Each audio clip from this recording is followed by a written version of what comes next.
Trevor Miles had lived many lives by the age of 36. Once, he had commanded respect as a U.S. Army sergeant, leading men through the dust-choked alleys of Baghdad. The memory of those days was distant but vivid, like a landscape scene from a moving train, full of detail yet slipping away faster than he could hold onto it. His life now was different, measured by quieter victories, a day without panic, a lecture attended without needing to leave early, an evening where sleep came without the help of medication. He lived alone in a modest second-floor apartment just off campus, in a building where the paint peeled from the banisters and the walls were thin enough to hear the neighbor's television buzzing late into the night. He didn't mind. In a strange way, the imperfections made the place feel more human. There was a single framed photograph hanging above his desk, his old squad, standing shoulder to shoulder in front of a sandbag checkpoint, their faces young and determined under the merciless Iraqi sun. Beside it sat a chipped mug filled with pens, an unopened package from the VA, and a battered thermos that he still filled every morning, though he rarely drank the coffee while it was hot. Trevor's days revolved around routine. Routine was safety. He rose early, often before dawn, moving quietly so as not to disturb Jet, the black Labrador who had been trained to sense the shifts in Trevor's breathing and pulse before a full anxiety attack could take hold. They would walk together through the sleeping campus, the streets still wrapped in mist, before returning to prepare for the day. Trevor would dress carefully, jeans, plain shirt, boots laced tightly, choosing clothes that felt solid, that anchored him against the free-floating dread that sometimes came out of nowhere. Jet was never far from his side. The dog wore a bright blue service vest, with patches declaring his role and purpose. Still, people stared sometimes. Sometimes they whispered. Trevor had learned to ignore it, just as he had learned to ignore the slight hitch in his memory, the occasional moments when a word or a name would float just beyond his grasp like a balloon tugging free of its string. There were nights when he lay awake staring at the ceiling, missing the version of himself who had known exactly who he was. The sergeant who could read a map by touch, who could fix a Humvee with duct tape and sheer will, who could crack a joke at precisely the right moment to keep his men steady under fire. That man had been stripped away, layer by layer, until Trevor sometimes wondered if there was anything left underneath. College was supposed to be a fresh start. A new mission. He had chosen social sciences because it felt like a way to understand the world he was trying to re-enter. But the truth was that he often felt like a ghost walking through Harmon State University. The other students were younger, louder, full of urgency and ambition that Trevor couldn't always recognize. They moved in packs, laughing, shouting, flowing around him without ever quite seeing him. Sometimes he caught his reflection in the library windows, a man standing apart, his service dog close at heel, his shoulders slightly hunched as if expecting a blow. It wasn't fear, exactly. It was habit. Survival had taught him to be ready for what the world might throw at him. The only real connection he had left was Becca, his cousin. She was young and bright and full of the kind of hope that Trevor admired but could no longer generate in himself. When she had invited him to her award ceremony, a recognition of her academic excellence, Trevor had agreed immediately, even though part of him had hesitated. Crowds were difficult. Loud applause, unpredictable movements, people packed into tight spaces.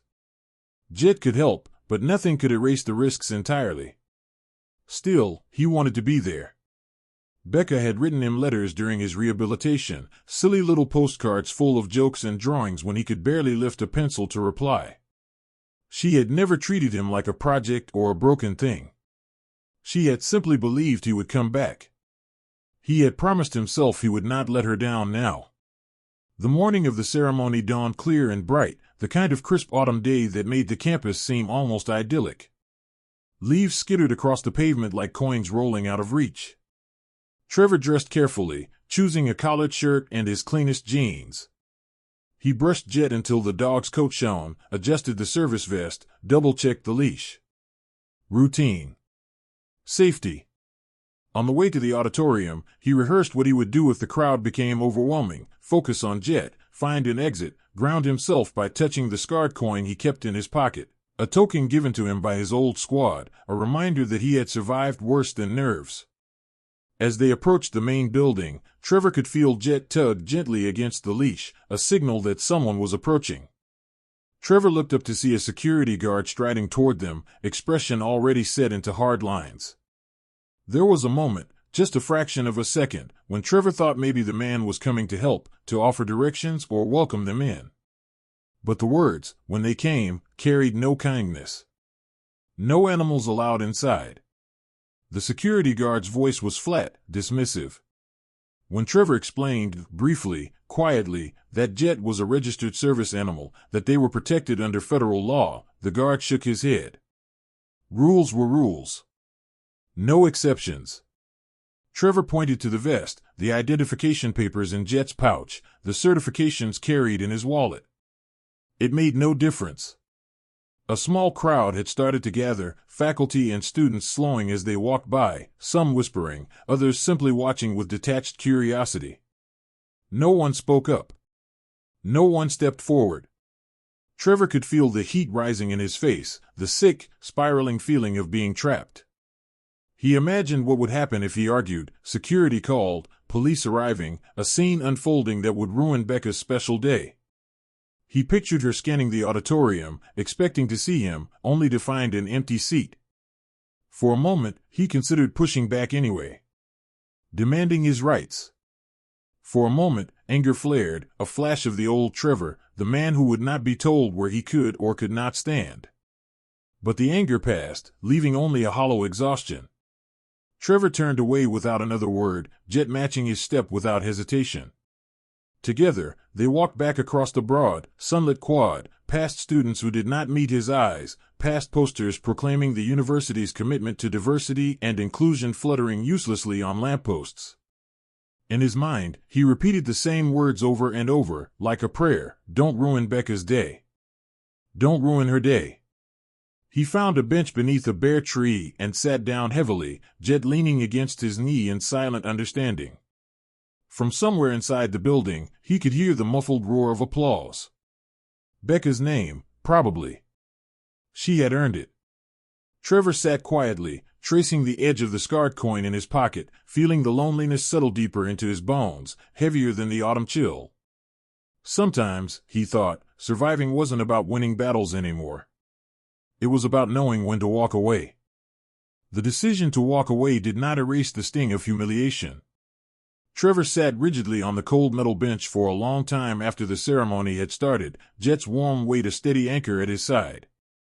Around him, the campus moved forward as if nothing had happened, students rushing past with earbuds in, professors carrying coffee cups and briefcases, the autumn leaves tumbling in chaotic spirals across the paved walkways. The ordinary world continued, indifferent to the quiet exclusion of one wounded man and his dog. Every so often, Trevor's fingers brushed the scarred coin in his pocket. It was a small, battered thing, its inscription worn by years of handling. "Hold fast," it read, a relic of a different life, a different version of himself. He closed his hand around it tightly, grounding himself against the rising tide of shame. He thought briefly about trying to enter through another door, finding someone more understanding, but the idea felt exhausting. He had already been judged and turned away. To push further would mean battling a system built on assumptions, and today was not a day for battles. Today was supposed to be for Becca. Jet shifted slightly, pressing closer against Trevor's knee, sensing the undercurrents that no human eye could see.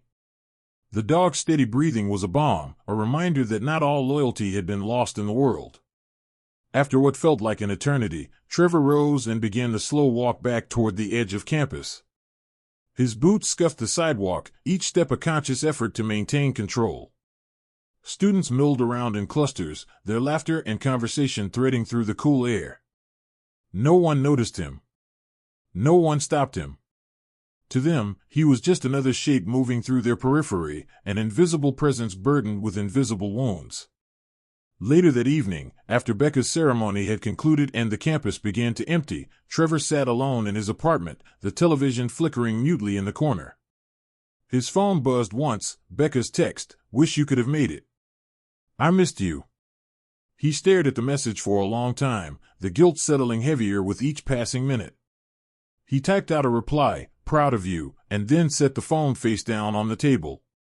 Jet curled up at his feet, sighing softly, and Trevor leaned his head back against the worn fabric of the couch, closing his eyes against the swirl of anger and sadness that clawed at the edges of his mind. It could have ended there, a single, isolated humiliation in a life already too familiar with being overlooked. But the world had a way of pulling hidden moments into the light. The footage surfaced 2 days later.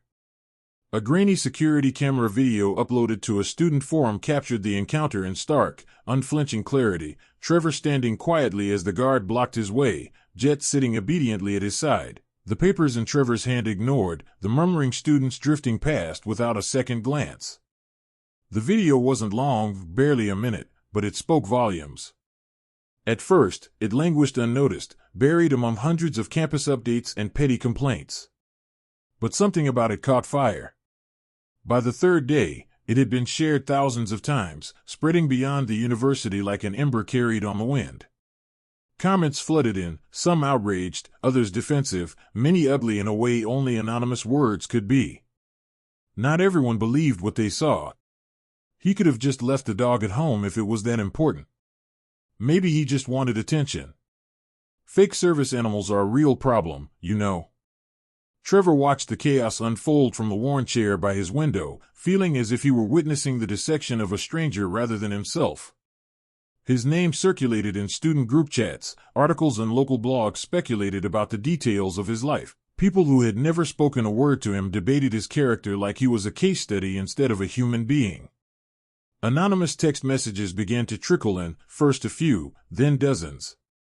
Some were kind. Most were not. Entitled much? Maybe you should have stayed retired. PTSD isn't an excuse for everything. Each message landed like a stone thrown into a pond, ripples of hurt spreading outward until Trevor wasn't sure if he recognized the reflection staring back at him anymore. He deleted his social media accounts. He stopped answering calls he didn't recognize. Even walks with Jet became shorter and less frequent, anxiety curling tight in his chest at the thought of someone recognizing him from the video. Through it all, Jet remained steadfast, pressing his head into Trevor's hand whenever the shaking started, grounding him with quiet, wordless devotion. One afternoon, as Trevor sat hunched over his small kitchen table, sorting through a stack of bills and official notices he hadn't had the strength to open, Jet whined softly and nudged his hand toward a letter lying apart from the others. It wasn't a bill. It was a letterhead from the university, bearing an invitation. Please join us for a citizenship and community engagement lecture. Your attendance would be an honor.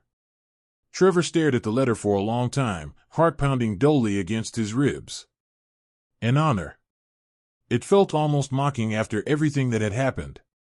He wondered if it was a trap, a public relations maneuver, a way for the university to patch over the controversy without addressing the wound underneath. He thought about ignoring it, about disappearing even further into the quiet corners of his life. But then he thought of Becca, of the promise he had made himself when he started this new chapter, not to hide anymore. Not to let fear or shame dictate the shape of his world. He looked down at Jet, who watched him with calm, trusting eyes. Trevor made his decision. He would go. Not for them.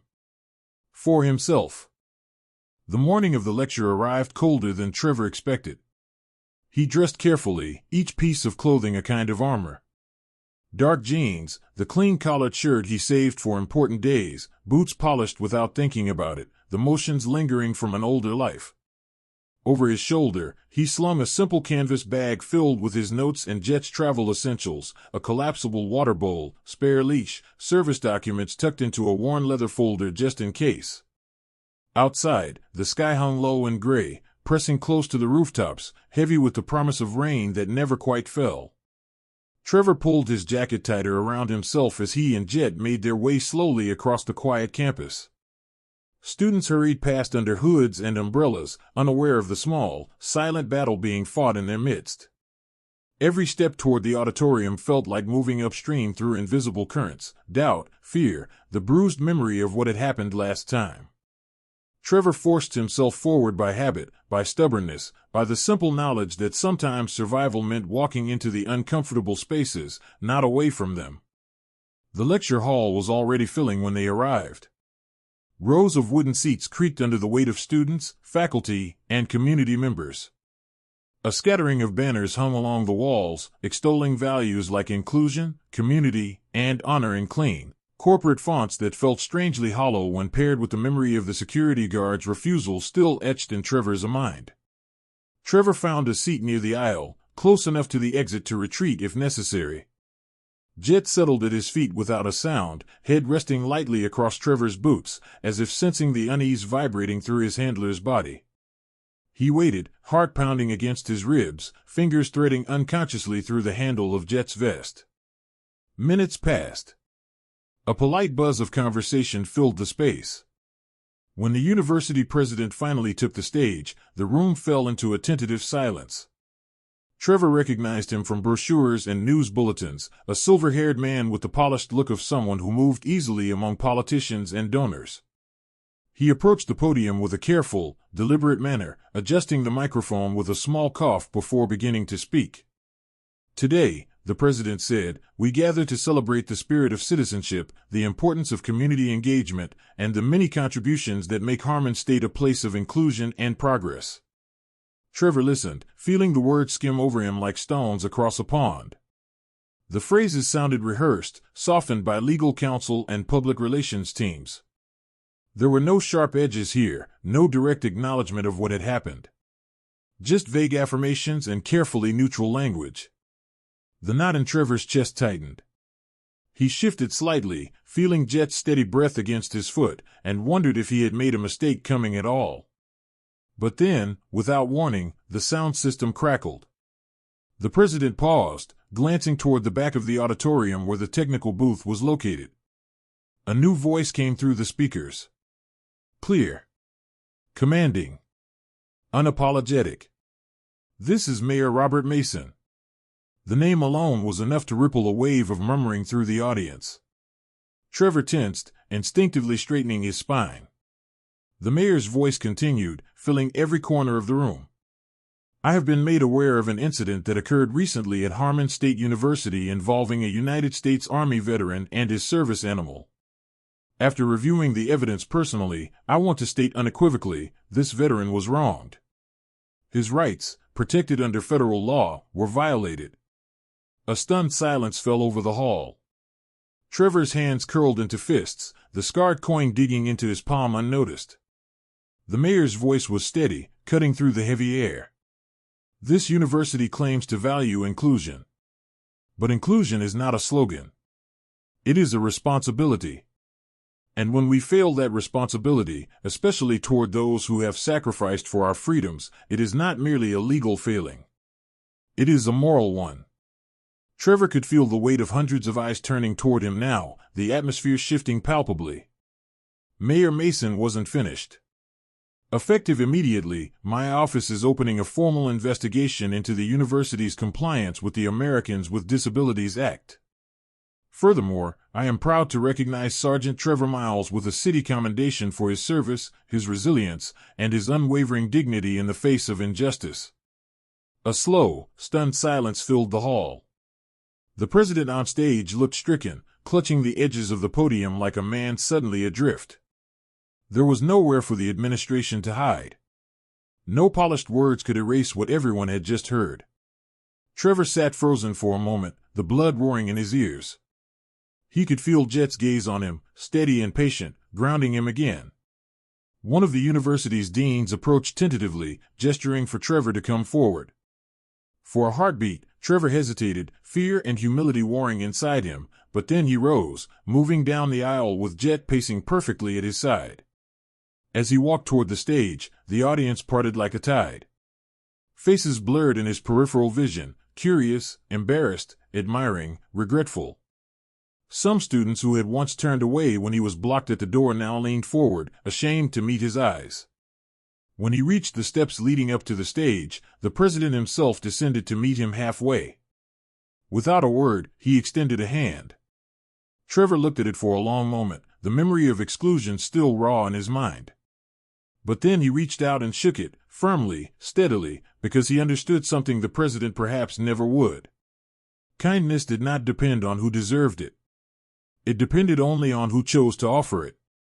Trevor accepted the plaque and commendation from the city representative standing nearby, an embossed document bearing his name in crisp, proud letters. He did not speak. He simply stood there, Jet by his side, the weight of the moment wrapping around him like a mantle. In that silent auditorium, where even breath seemed a sacrilege, Trevor Miles stood not as a victim, but as a reminder. That dignity is not given by institutions. It is carried quietly, stubbornly, by those who refuse to let the world forget who they are. The days that followed moved with the strange, weightless momentum that often trails after a storm. Harmon State University scrambled to respond. Memos were circulated. Apologies issued. Meetings convened in paneled rooms where earnest faces promised to do better, their words polished but weighed down by the sudden, unignorable reality of their failure. But real change, true, bone-deep change, rarely comes from polished words. It comes from action. Within a month, mandatory ADA training sessions were established for all university staff, from the president's office down to part-time security guards. Attendance was not optional. Glossy pamphlets gave way to real discussions, guest speakers from veteran organizations, panels of students living with invisible disabilities, workshops on service animal protocols. The small, neglected room at the edge of campus, once reserved for forgotten student groups, was transformed into the new Veterans Support Center. A fresh coat of paint covered the cracks. Comfortable chairs, donated books, coffee brewed strong and hot throughout the day. On one wall hung a simple plaque, engraved with a name now spoken with reverence. In honor of Sergeant Trevor Miles, for reminding us what true courage looks like. And yet, it wasn't the policy changes or the ceremonies that stayed with Trevor the most. It was the small, quieter shifts. The security guard, the same one who had denied him entry that day, sought him out after a veterans forum one evening. His hand shook slightly as he extended a letter, handwritten on simple lined paper. No excuses. No defensiveness. Just a sincere apology, and a confession: I didn't understand. I didn't know.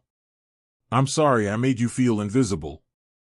Trevor accepted it without hesitation, feeling not triumph, but relief. A wound quietly mended at its edges.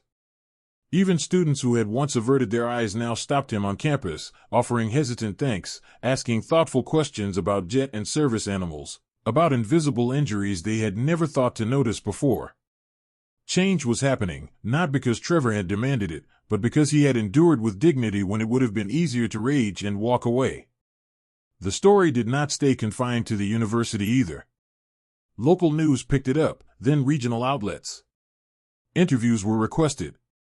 Invitations extended to speak at schools, community centers, veteran organizations. Trevor declined most of them.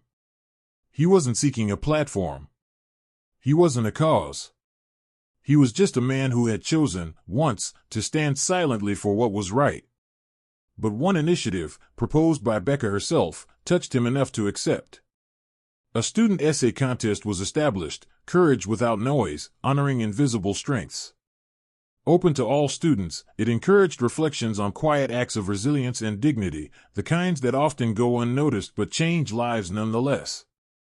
The winning essay came from a freshman no one had expected much from, a shy, stuttering boy who usually sat alone at the back of lectures. In trembling handwriting, he told the story of a man and his dog who showed him that real bravery wasn't loud or flashy. It was choosing to show up even when no one cheered. Choosing to walk forward even when every instinct said to retreat. When Trevor read the essay, sitting quietly at his kitchen table with Jet's head resting on his knee, something inside him softened. Not healed completely, some wounds never truly do, but softened enough to let the light in again. In the spring, the university hosted its first Service Animal Appreciation Day. Not a grand, overproduced event, but a heartfelt gathering, veterans, students, professors, townsfolk, all sitting together on the green lawn, with service animals weaving among them like living bridges between worlds. Trevor stood at the edge of the crowd, Jet at his side, watching as a group of elementary school children crowded around a pair of golden retrievers, their laughter ringing clear into the soft blue sky. He didn't wear his uniform. He didn't carry his commendation. He didn't need them. The greatest honor, he realized, was watching a place that had once pushed him aside now learning to open its arms wider. Jet nudged his hand, and Trevor smiled, bending to rub behind his dog's ears. Later that evening, as the sun dipped low behind the campus buildings, painting the quad in warm, forgiving light, Trevor sat on a bench near the Veterans Center, the same kind of bench where once he had sat alone and unseen. Now, as students passed by, some waved. Some stopped to greet Jet. Some simply met his eyes and nodded with a respect that needed no words. Trevor understood then that change doesn't come in shouts or grand gestures. It comes in the quiet insistence of kindness returned, of dignity held fast, of walking forward when silence might have been easier. It comes from believing that kindness without question is enough. Always enough.